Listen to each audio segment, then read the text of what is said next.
It is entitled, Mr. Evil Questioning Tried and Executed. The text is found in 2 Kings, chapter 5, verse 12, the words of Naaman. Are not Abana and Pharpar, rivers of Damascus, better than all the waters of Israel? May I not wash in them and be clean? Proud self and evil questioning are two of Satan's firmest allies, and two of the chief destroyers of the souls of men. Both of these adversaries attacked Naaman at once. Proud self fell upon him and gave him the first blow, and Naaman cried, Behold, I thought he will surely come out to me, and stand, and call on the name of the Lord his God, and strike his hand over the place, and recover the leper. When proud self had given his blow, on came his friend and helper, evil questioning, and he smote Naaman. And then Naaman said, Are not Abana and Pharpar, rivers of Damascus, better than all the waters of Israel? May I not wash in them and be clean? It is a hard case with a man who has to fight with two such imps as these, his own proud spirit and that equally wicked spirit of unbelief, asking questions, evil questions, and tempting the Lord our God. Against the first, namely our proud and righteous self, God has opened all his batteries.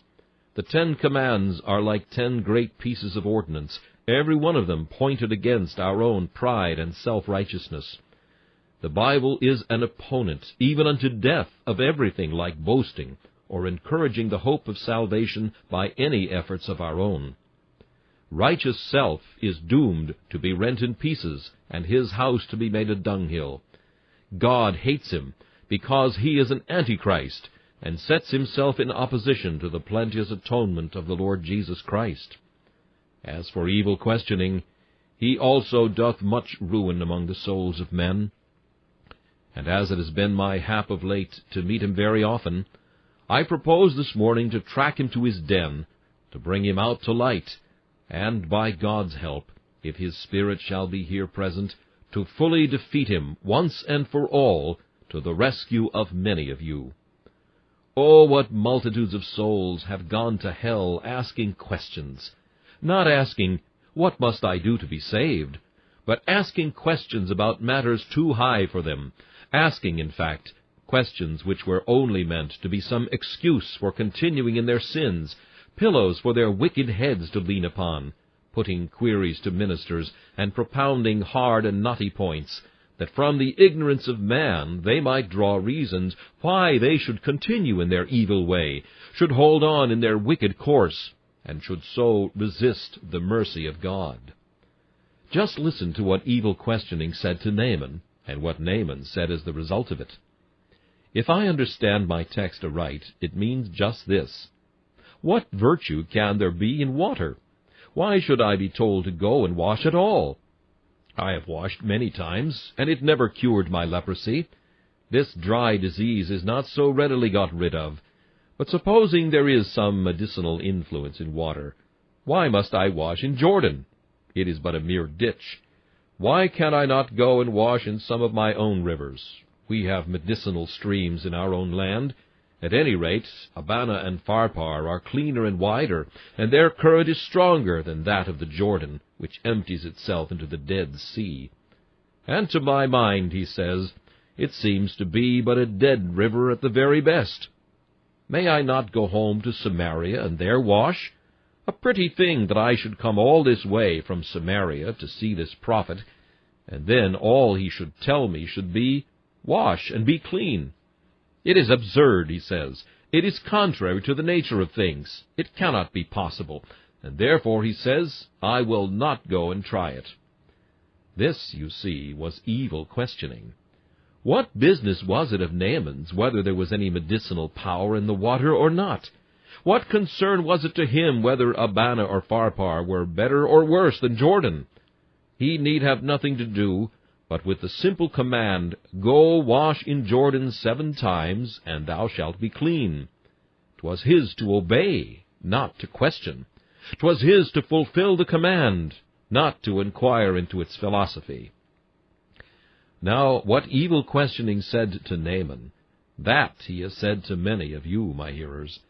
I know there are some of you who are even today harboring this arch-traitor.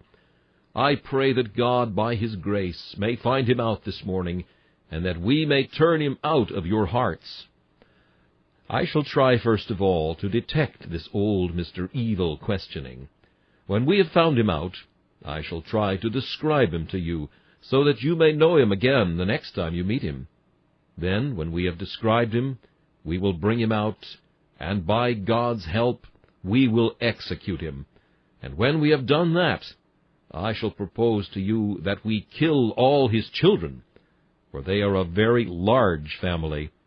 If we may believe John Bunyan, there are some 9 or 10 of them, and all of them the picture of their old father. I hope we shall have grace to put an end to them as well as the parent. First, then, let us detect old Mr. Evil Questioning. He does not go by that name in the world. When he was brought up to be tried as a traitor, he had the impudence to tell the judge that his name was not Evil Questioning at all. "My lord," he said, "my proper name is Honest Inquiry, not Evil Questioning. There may be a man of the name of Evil Questioning, but I am not that person at all, and I hope it will never become a sin for a man to make an honest inquiry, and freely to ask the ground of any truth that is propounded to him. For, my lord, if we are to take things upon mere credence, matters of faith upon the witness of men, indeed we shall soon make great fools of ourselves. My name is Honest Inquiry, my lord, and I think myself to be a very honest citizen." Since Evil Questioning goes by that name, then, and you will not therefore readily detect him, I must take you around to see if we can find him out by his speech, for it is not by his name, but by his prating that you may know this fellow. Now, Lord Will-be-Will, according to John Bunyan in his allegory of the Holy War, kept an officer called Mr. Diligence, who used to go about listening under people's windows, catching every word he heard, and then he would bring to his lord intelligence if any traitor were harbored within the gates. Let me play the part of Mr. Diligence, and we will listen a moment or two while we hear old Mr. Evil Questioning talk. He is a ready fellow. He can talk upon almost any subject. I heard him the other day preach a sermon upon doctrine. He had been hearing a Calvinist minister. This minister had preached the truth as it is in Jesus, and he had earnestly exhorted him to lay hold on Christ Jesus. But Mr. Evil Questioning put it thus: "Now, if there are so many to be saved, and there are a certain number of people that are not to be saved, then it can make no difference to me. I had better leave it as it is. For if I am to be saved, I shall be saved, and if I am not to be saved, I shall not be saved. Besides," said he, "it is irresistible grace that saves men. Now, if God sends that grace into my heart, then I shall be saved. And if he does not, why, I cannot do anything, and therefore I may as leave sit still as try and do anything, you know." I hear the minister say that faith and repentance are the gift of God. Well, if they are the gift of God, how inconsistent he was to exhort me to believe and repent. The man does not understand logic. I shall not believe. I shall not repent. For do you not see that it does not stand to reason that I should try to do either the one or the other, because they are both the gift of God? Thus the man satisfied himself, and while I heard him talking, I thought to myself, I know you, Mr. Evil Questioning, well, and I know your father, too. You are a descendant of the old fellow that was hanged in Bad Street in old Bunyan's time, and I only wish I had the hanging of you again. He went another day to hear an Arminian preacher. He heard this preacher talking about the universal love and the universal mercy of God, and this minister exhorted him to lay hold on Christ. But Mr. Evil Questioning is like a spider. He can suck gall out of any flower. So he went home, and he said, "Well, if God is so infinitely merciful, then my sins are very little things indeed. I need not make all this fuss and bother about them. I will just go on in them, and no doubt God will not be hard with me at the last, but will just forgive those sins offhand, whether I believe or not. And besides," said he, His mercy is so lasting that when I come to die, I will just say, Lord, have mercy upon me, and then I shall enter into the kingdom of heaven as well as the best of them. And what is the use of that man exhorting me to believe and to repent? For he told me I might fall from grace. I might as well not begin as begin now, presently to leave off. So I will wait till the end of my life before I begin, and then I shall run the less risk of falling from grace afterwards. Thus he reasoned with himself. Now, whenever you hear that kind of argument, you may know at once there is a traitor there. You have discovered him. That is old Mr. Evil Questioning. Do not lose a moment. Run straight up to your chamber and tell the Lord that you have found out a traitor. Ask him to send at once a warrant after him, to arrest the fellow who is doing the utmost he can to destroy your soul. Sometimes this gentleman does not preach a doctrinal sermon, but it is a practical one. I heard him the other day declaiming thus, I do not go to any place of worship nowadays, for to tell the truth, there is such a variety of sects and parties, and one kind of Christians finds fault with another kind, that they are not agreed among themselves. I do not mean to go and listen to them, or to pay any attention to them, while they are so divided and so bigoted.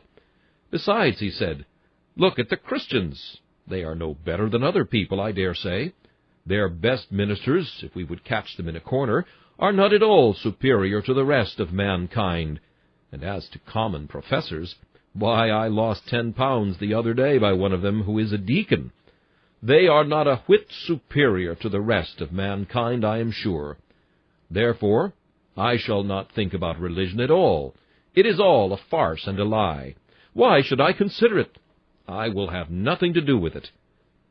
There is the traitor again.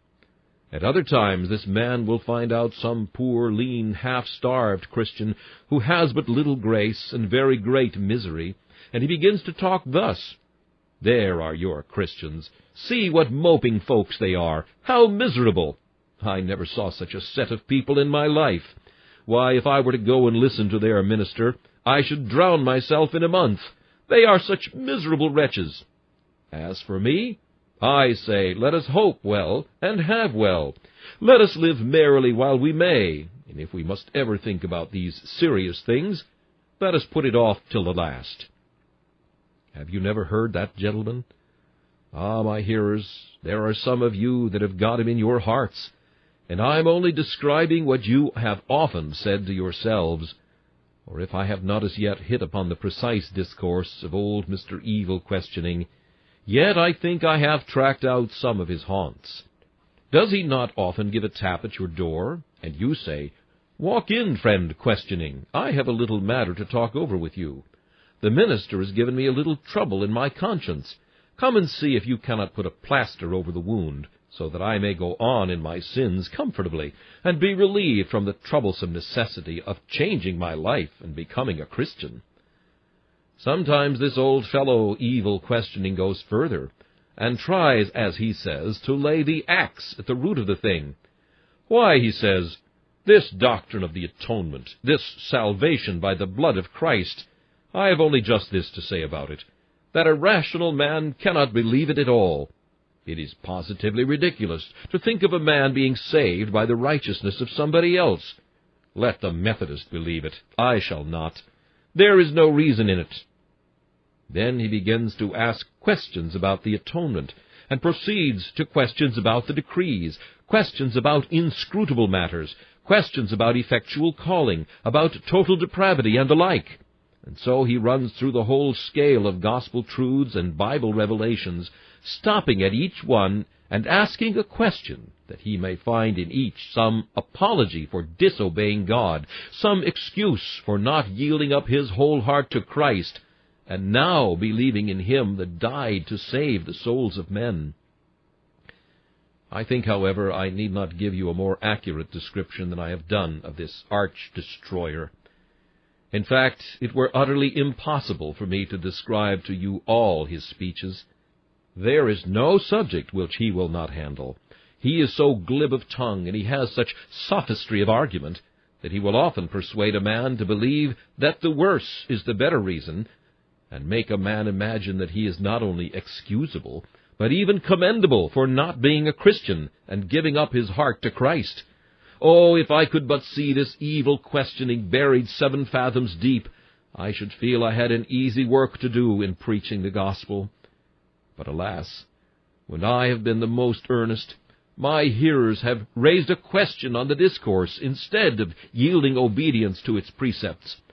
And when I have sought to explain the doctrine and lay it down by the rule of the Word, I find instead of producing conviction, that one and another will be questioning the orthodoxy or the heterodoxy of it. No fruit is brought forth, because ye suffer not the seed to enter into your hearts, there to work effectually to the saving of your souls. O fools and slow of heart, to be forever asking questions, while time is flying, and men are dying, and hell is filling, to be questioning when there is but a step between you and death, to be trying to unriddle mysteries and to unravel secrets, when you are on the borders of the tomb, and your souls may soon be required of you. O fools, I say, and slow of heart! But surely so ye will be to the end of the chapter, unless sovereign grace shall open your eyes to see in the face of this Mr. Evil questioning the marks and lineaments of a child of Satan, and unless God shall give you grace to turn him out of doors, to expel him instantly, and have no more to do with him as long as you live. But do you know, while I was going my rounds this morning, looking after Mr. Evil questioning, I happened to stop at the door of a house that had the blood mark over the lintel, and I was very much surprised to hear a voice just like old Mr. Questioning's inside that house. I could not believe my own ears, but I saw my own name on the door, so I thought I might venture to enter. And lo, I found this old villain sitting at my own table. And what think you he was saying? Why, he was talking like this: God has promised that you shall hold on your way, but then you have so many temptations you cannot. He has promised to bless your ministry, but then the hearts of men are so hard, you might just as well give up preaching. He began to question the promises, and asked how they could be fulfilled, and was beginning to make me question the vitality of my own religion. Get you gone, sir. I will have nothing to do with you, and if I meet you again, I hope by the grace of God I shall be able to heave a stone that shall sink deep in your old crazy pate. Begone, sir, and have naught to do with me. With the child of God thou art a hated intruder. Who am I that I should question the Almighty? Who is the finite that he should ask the infinite, where is his power to fulfill his promise? No, my God, I trust the all-creating voice, and faith requires no more. Having thus detected Mr. Evil questioning, we will go on to describe him.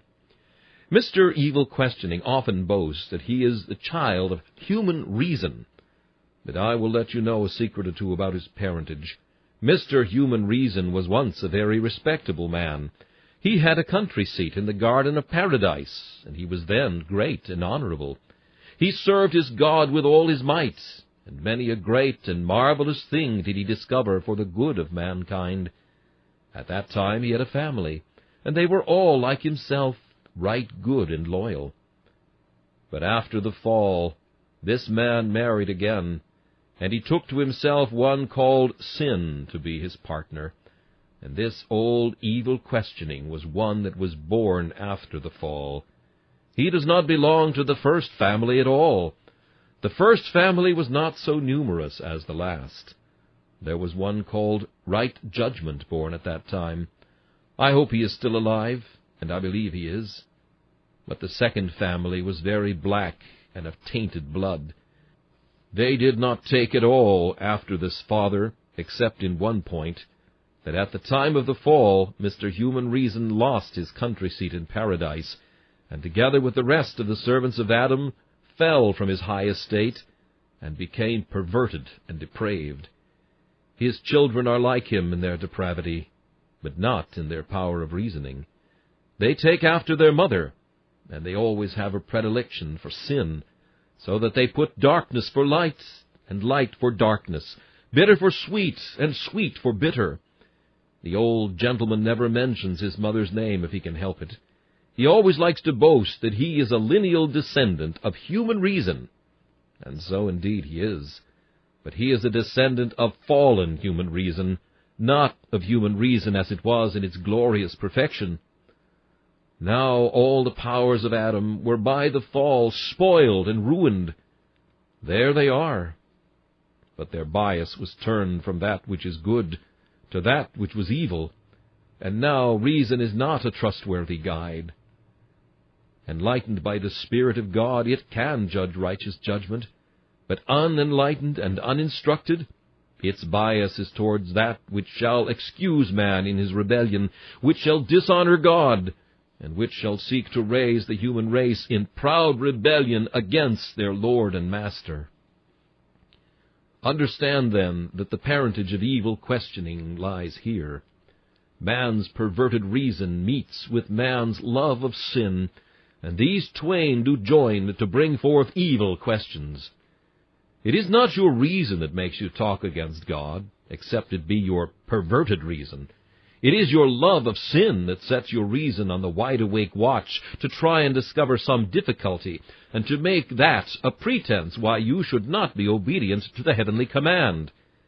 Do not believe yourself when you repeat the tale told you by Satan that you are only making honest inquiries. Do not believe it for a minute. The honest inquiry is content with, "It is written," and there it stops.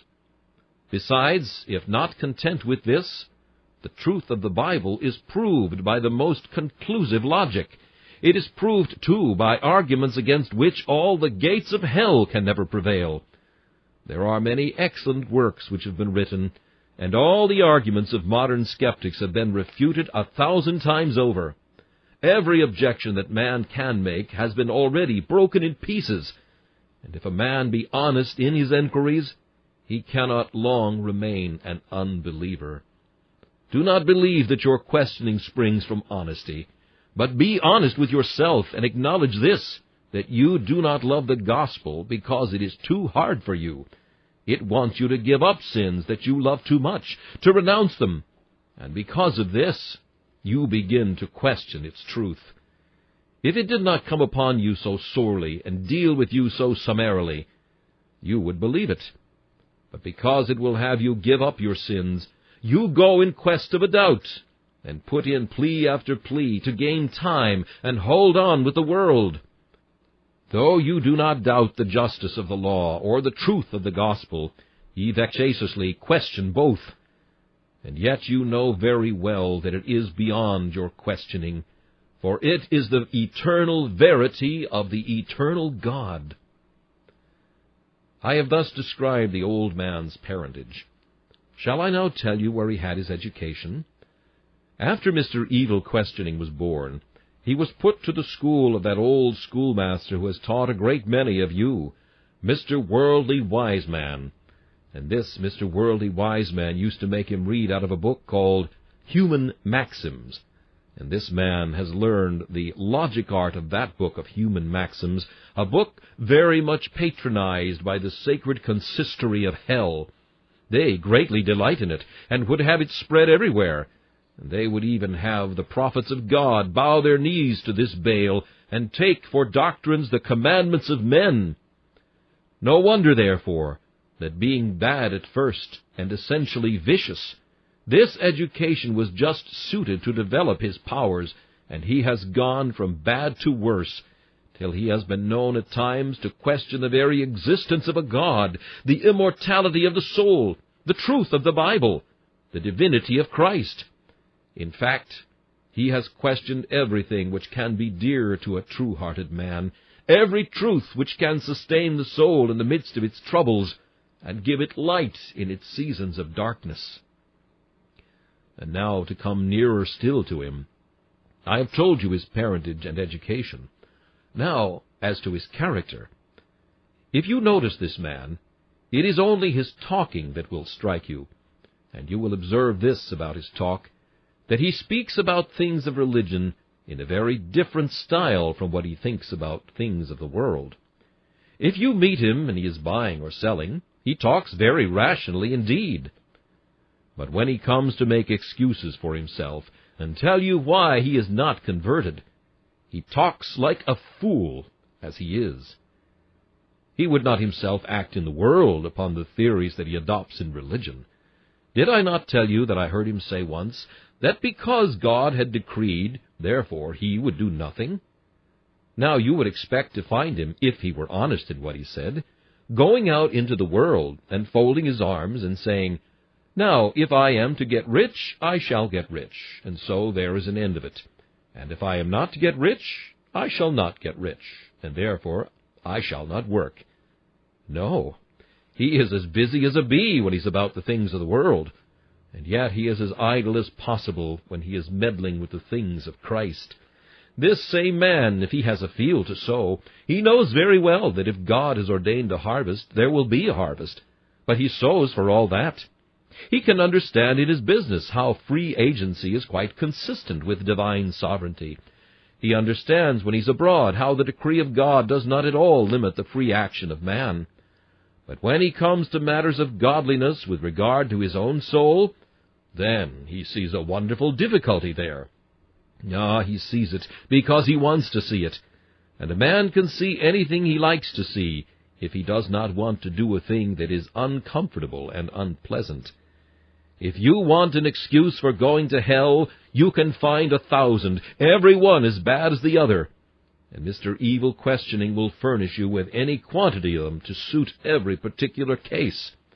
He has excuses that will suit the Frenchman, and excuses that will suit the Englishman.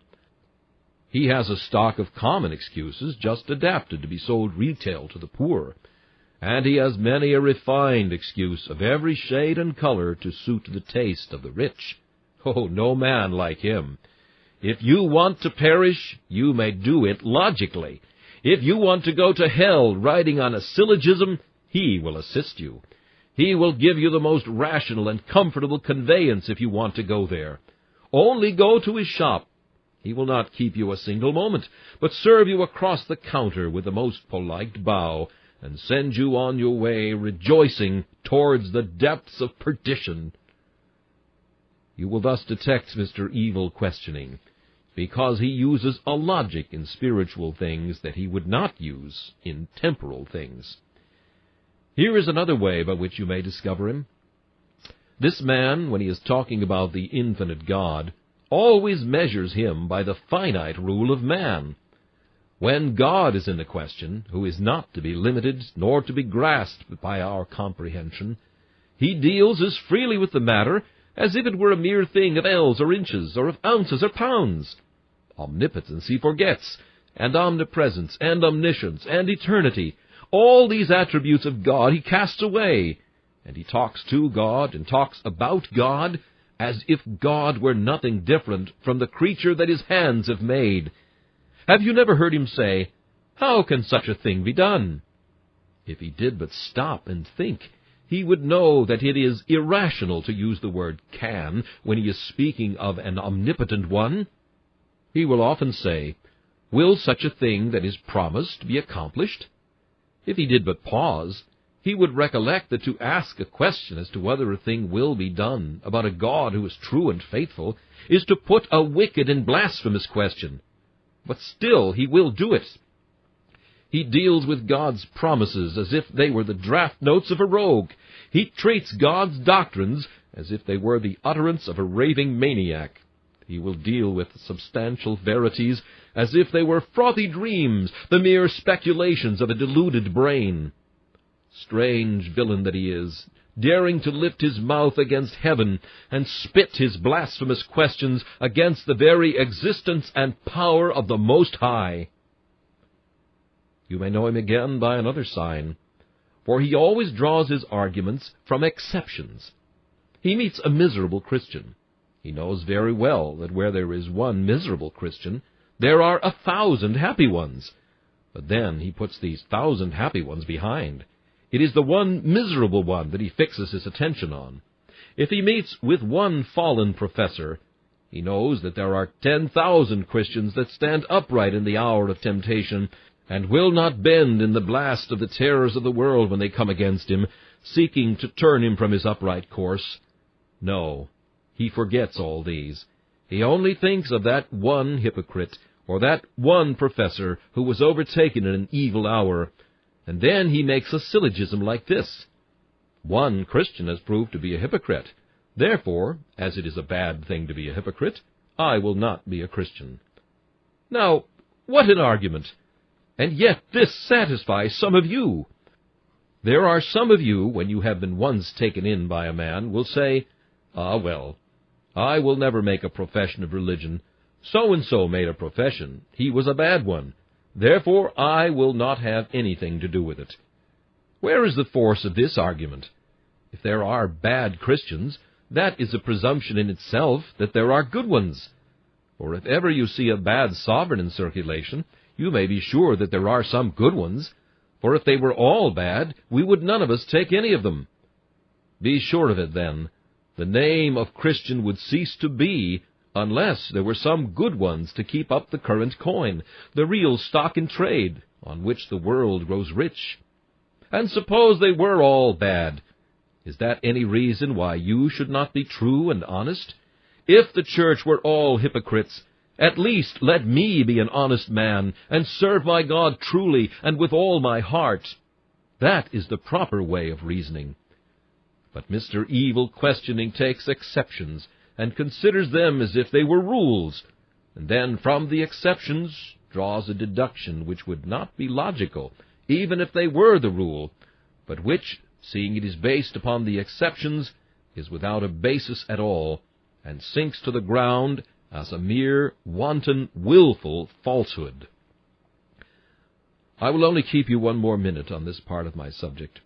You may always know Mr. Evil Questioning by this one fact, that he invariably draws his conclusions from his wishes. When I have got an argument on hand, and the conclusion is contrary to what I would like it to be, I always think there is more likelihood that my reasoning is correct. But if the conclusion is just what my carnal heart would like it to be, I say I am afraid that my logic was at fault somewhere. For if I draw a conclusion that pleases myself, I ought to be very careful, especially when it is a matter in which my soul is concerned. We draw justice with a bandage over her eyes, holding a pair of scales. Now, whenever we are trying other people, that is exactly how our justice ought to be meted out.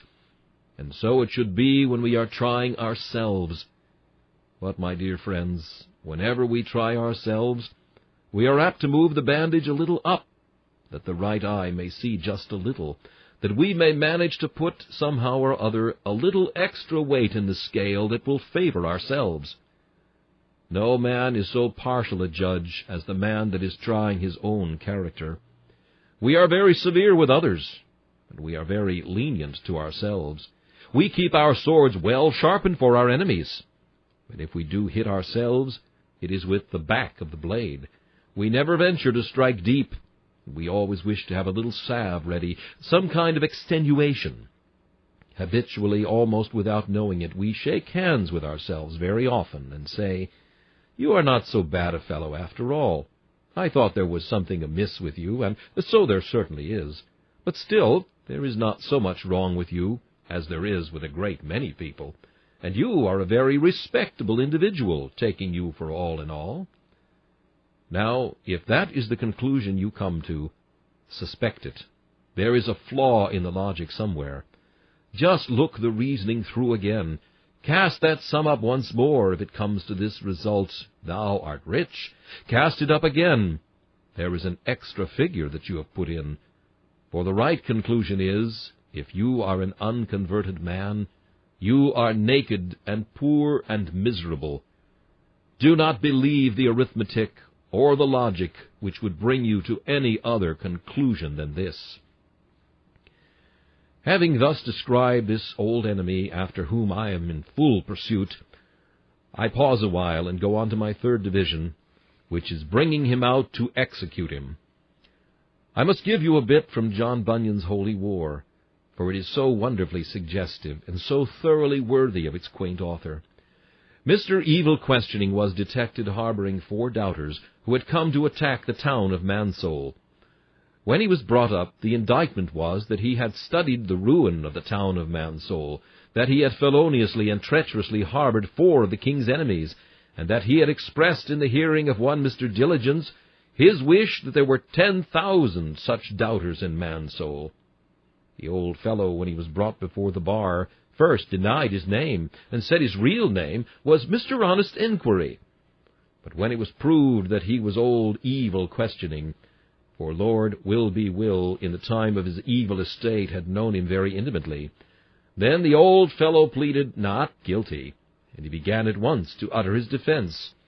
"I answer," said Evil Questioning, "the men that came into my house were strangers, and I took them in. And is it now become a crime in man's soul for a man to entertain strangers? That I also nourish them is true, and why should my charity be blamed? As for the reason why I wished 10,000 of them in man's soul, I never told it to the witnesses, nor to themselves. I might wish them to be taken, and so might wish well to the town of Mansoul. I also bid them take heed that they fell not into the captain's hands, but that might be because I am unwilling that any man should be slain, and not because I would have the king's enemies escape." So Mr. Evil Questioning was true to his name. He kept on questioning till the verdict was given, the sentence of death pronounced, and carried into execution. For they hanged him, as Bunyan says, opposite the door of his own house at the top of Bad Street. But I am afraid that he is alive now, still living and going about. I wish therefore to bring him up again to trial, and we will see if we cannot bring some charges against him. We will empanel an honest jury, and I know what the sentence will be. We shall lead him out to execution. Men and brethren, if you have been questioning instead of believing, if you have been making enquiries instead of saying, "What must I do to be saved?" which is the only allowable question, let me first beg of you to drive out this evil questioning, because he is a traitor to the King of heaven. He does not wish your good, but your ill. More than this, he is sent by Satan to prevent your obeying the commands of God. He is come to betray you. Oh, listen not to his words, though they are smoother than butter, for inwardly they are drawn swords. The drift of all he says is to keep you unreconciled to God. The great end of all he says is to make you wander further and further from the central point of bliss, to make you forsake the cross, to make you follow the devices of your own heart, and so bring upon yourself inevitable destruction. Oh, I beseech you, drive him out, because he is a traitor to the great King, to whom all your allegiance is due. He wants to make you an enemy to God, and to keep you so. Out with him, I pray you. Hang him. Let a straight end be put to him at once. Let him no more delude and ruin your souls, and make you persevere in disobedience to God. And then again, I beseech you, turn him out, for he is a liar. All the conclusions to which he has brought you are false ones, and you know they are. When you have sometimes in company bragged a little, and when a hard word has been said that has come home to your conscience, when you have put on a stout confidence and have begun to insinuate some doubts, you know very well you are not speaking honestly. You know there is a hell, though you often laugh at the idea. You know there is a world to come, though you argue against it. You are conscious that there is a God, though you yourself will sometimes deny it. You know very well that every conclusion to which this false reasoning of yours has brought you is a downright falsehood and a libel against the common sense and sterling honesty of your nature. Oh, turn out then this wretch, who is a descendant of the father of lies, and let us, each man of us, lay our hands on him as witnesses, and take up our stone to stone him. Another accusation I bring against him is this: he has led you into a world of mischief. This habit of questioning has often blunted the edge of some sermon that you have heard. When the word was coming right home to your conscience, this Mr. Evil Questioning has held up a shield and prevented the point from entering into your heart. Besides that, have you not sometimes, when under the influence of his delusive logic, gone off to the place where your lust has been cultivated and where your conscience has been lulled to sleep? You know if it had not been for these questions, You would not be found so often in the tavern, or in the casino, or in the midst, perhaps, of even worse associations than these. It is because you have tried to make yourself an infidel that you have been able to go into sin. You have felt that if you did believe, sin would become unpleasant. In fact, you would be too gross a fool if you professed to believe, and then afterwards run and cut your own throat, and destroy your own soul by persevering in your iniquities. Oh, I beseech you, remember the mischief this wicked habit has done you. It has brought you low, very low, even to the gates of hell. And if you persevere much longer in it, as I pray God you may not, it will bring you within the portals of hell. And then, when the gate of fire is shut, there is no arm that can open it. There is no question, no subtle questioning that can administer a drop of comfort to you. There is no puzzling particle of metaphysics that can be as a drop of water to cool your burning tongue. The questioning that damned you shall be the tormentor that shall vex you, and your brain, carried through fiery speculations, shall forever be horrified and alarmed by new difficulties and new mysteries, which shall be as faggots for the flames of hell forever and forever. Oh, let us bring out this evil questioning, and hang him on a gallows as high as the gallows of Haman, and God grant that we may never see him again. I have one other charge, and then I shall have closed up the accusation. Men and brethren, this man must die, for he has been a murderer. Oh, what millions of souls has evil questioning sent to hell! There are many gates to hell, but this is one of the widest, and it is one of the most frequented, because it is a respectable gate. Men do not like to go down to perdition without having some reason, some logic to back them up, so they carry a lie in their right hand, and then they go there quietly to meet their damnation logically, and to reason about the flames of hell while they are lying in them. Oh, my dear hearers, let us have done with this evil questioning, for if not, he will ruin us as surely as he has ruined others. Be satisfied with "Thus saith the Lord." Take the Bible as it stands. Do not forever be raising these doubts. Do not be busying yourself with secret things that are no business of yours whatever. Do not forever be quibbling and putting these hard, knotty points to us, while your poor soul is perishing for lack of that grace which alone can save you from the wrath to come. Well, says one, but I mean to ask questions a little longer. Ah, but my dear friend, remember the habit of evil questioning grows upon a man, and at last God will fill you with your own devices.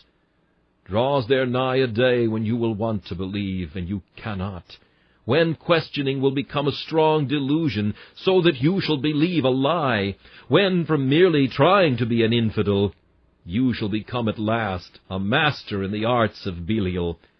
Yea, you shall take your degree of doctor in damnation, and shall sit in the seat to the scorner, condemned, already hardened in your sin, and ripened for the fire, as those who are ready to be burned. God grant that may not be the consequence, but it will be unless Mr. Evil Questioning be speedily brought out, given up to the gallows, and never more harbored in your house. I have thus spoken in the form of an allegory. If I have put in some words of pleasantry, it was that I might engage your attention.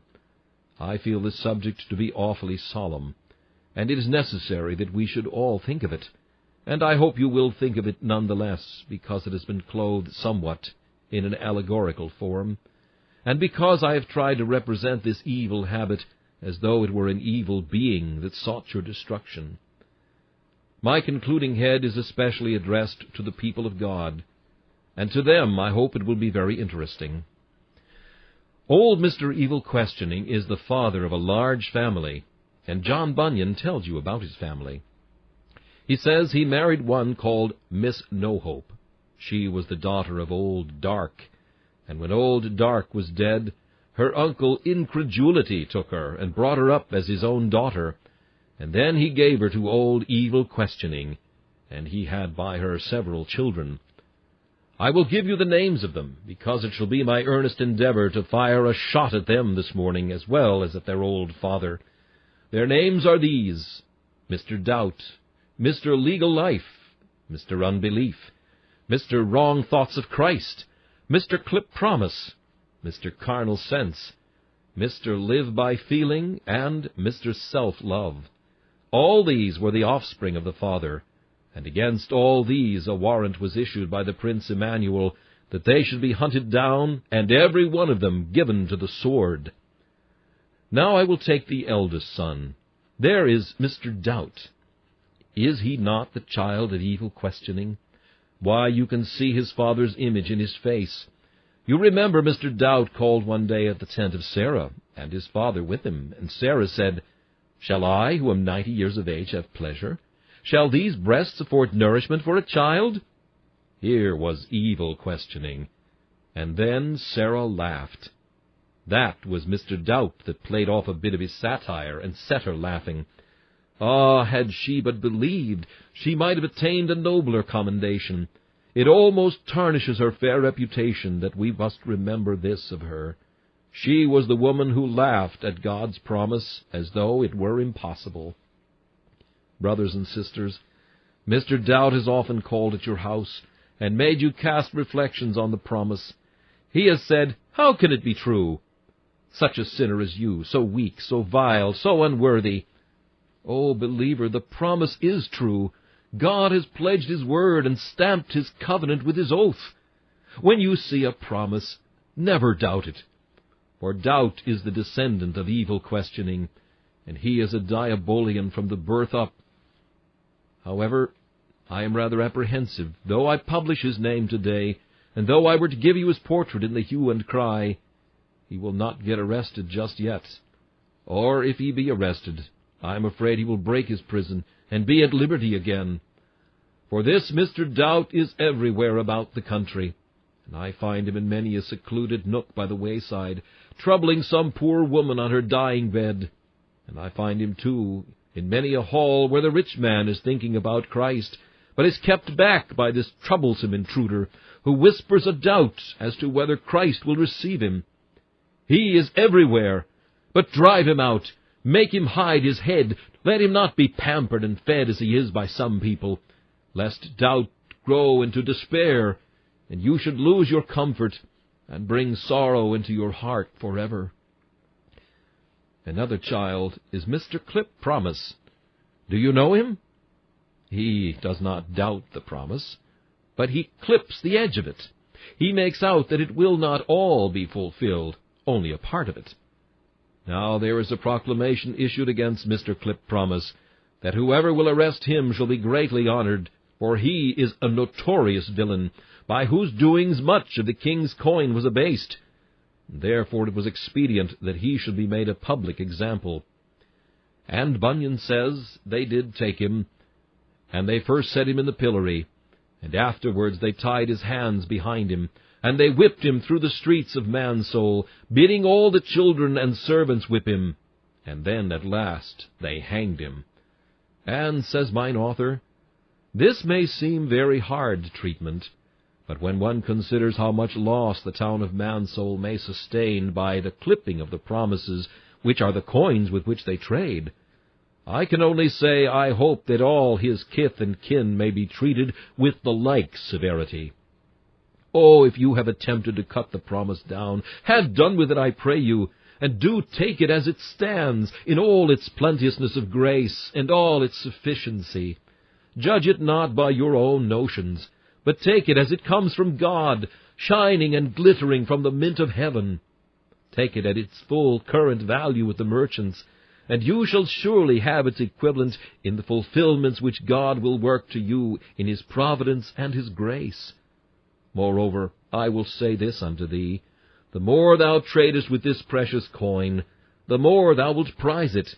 As Eskin sings, let thy experience sweet declare, if able to remind, a Bochim here, a Bethel there, thy Saviour made thee find. Then there is Mr. Wrong Thoughts of Christ. Do you know him? Well, I do not know that I've met him very lately, but there was a time when he and I had a great battle, and I think he had the worst of it, for by grace I was enabled to strike him very hard. Do you know what this fellow had the impudence to tell me? He said, "Oh, Christ will never receive such a sinner as you are." And when I had come to Christ, and he received me, he said, "Oh, Christ will not hold you fast." He will if you let him. But then you will not let him, for you are such a sinner, he cannot hold you, and he will not. He has often made me doubt my Master's immutability, or his faithfulness, or his power to save. But as far as I am personally concerned of late, I was able to seize him, and I have laid him in prison. I think he is dying of a consumption, for I have not heard much of him lately. Glad enough shall I be to have him buried once for all. And if any of you are troubled with him, lock him up. Do not let him keep abroad. For wrong thoughts of Christ is one of the worst spirits that ever came up from the pit. What? To think badly of Christ? To think of him who is all goodness, as if he were hard-hearted and unkind? Begone, wrong thoughts of Christ. We will not harbor thee, but will put thee in durance vile, and there thou shalt starve and die. There are two others whom some of you may have known, Mr. Legal Life and Mr. Live by Feeling. I think they were twins. Mr. Legal Life sometimes gets hold of the Christian and makes him judge himself by legal evidences and not by evangelical evidence. When the Christian has kept a command, Mr. Legal Life will say, "There, now you live by your works." He knows that Christians would die by their works, and that the best of them can only live by faith. And when a Christian has made a slip and has not kept the commandment, in comes Mr. Legal Life, and he says, "You are a lost soul, for you have not kept the commandment." Though he knows right well that if any man sin, we have an advocate with the Father, Jesus Christ the righteous. Yet he tries to make his life by the law, which no Christian ever did do or ever will do, for the law is of death and not of life. Then there is Mr. Live by Feeling, who makes us judge ourselves according to what we feel. If we feel happy and devout, "Oh," he says, "now you are in a blessed frame. The Master will accept you." Anon you feel unhappy and dull and cold and dead. "Oh," says Mr. Live by Feeling, "you are no child of God, or else you would not be like this."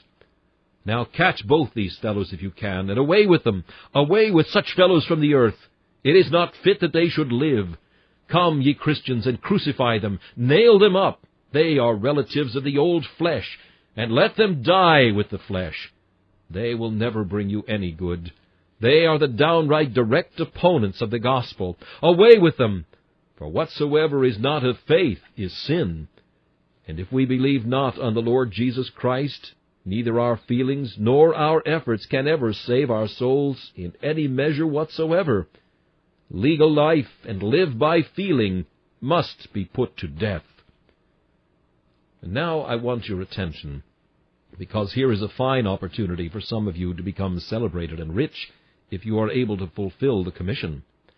One of the children of old evil questioning was Mr. Carnal Sense.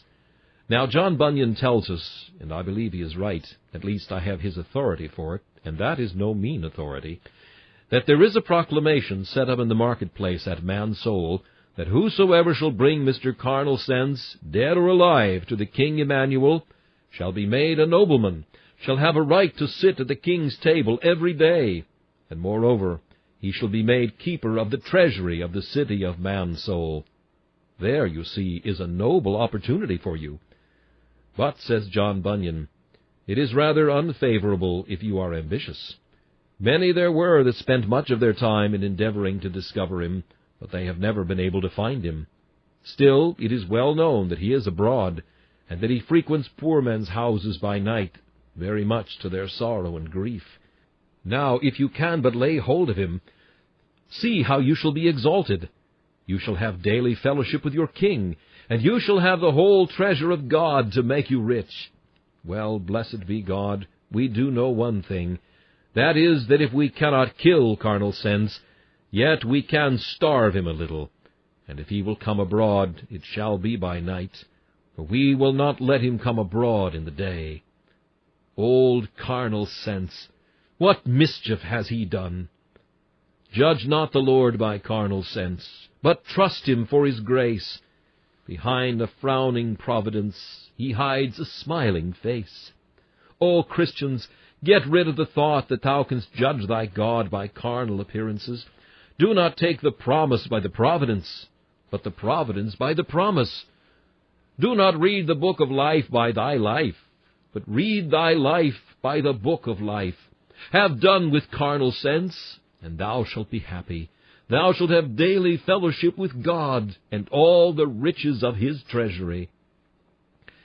There remains another one upon whom I must speak for just a minute. It is called Mr. Self-Love. He is one of the biggest of the children of Mr. Evil Questioning. Now Mr. Self-Love was tried and condemned to die, but he had so many friends in the city that they did not like to hang him outright. There was, however, a brave man in the king's army, a common soldier, a man that was used to sleep out in the fields at night and to do much hard work. His name was Mr. Self-Denial. And coming out from the midst of the crowd, just when the prisoner was going to be acquitted, he said, "If such villains as these are winked at in man's soul, I will lay down my commission." He then took him from the crowd and had him among the soldiers, and there he was put to death. For this the king made the common soldier a lord, and he was honored in the town of Mansoul. Though, says Bunyan, there were a good many people in the town that did not like it, and they used to mutter at it. But they did not say much as long as King Emmanuel was there. Oh, do you know that old Self-Love? You will never get rid of him unless you get Mr. Self-Denial to help you, unless you are ready to deny the affections and lusts, to pluck out right eyes, and to cut off right hands, and to yield up one delight after another, that so self may be trodden under foot, and Jesus Christ may be all in all. There is one other child. I have left him to the last, and then I have done with the family. Mr. Unbelief. Now, says Bunyan, Unbelief was a nimble fellow. He was often caught, but he was like the hero of the Wicked Shepherd. He always broke his prison and was out again. Although he has often been kept in hold, he has always escaped, and he is every day about somewhere or other. Oh, brothers and sisters, Unbelief is abroad today. He will be attacking some of you, seeking to rend your jewels from you. I beseech you, do not harbor him, but do live by faith. Remember you how many die by unbelief. Therefore cling ye, cling to Christ. And when thine eye of faith is dim, still trust in Jesus, sink or swim, and at his footstool bow the knee. So Israel's God thy peace shall be. When thine evidences are dark, and thy joys are gone, still throw thine arms about the cross, and remember, thou canst never perish, trusting there. And thou, poor sinner, this last word to thee, have done with thy questionings. End thy questionings, all of them, at the cross of Christ. Look to my Master now. A look will save you. Trust him, and you are saved. Saved now, and saved forever. Cast yourself on him. Have done with your own wit and wisdom. Take him to be your wisdom, your righteousness, your all, and he will not cast you away. Poor soul, he will take you in, though you are black as Satan himself. He will wash you and make you clean. He will take you to himself and put the crown of immortality upon your head. He will robe you in the garments of glory, and you shall be his in that day when he maketh up his jewels. This message, Mr. Evil Questioning, Tried and Executed, was preached by Charles Haddon Spurgeon on February 5th, 1860.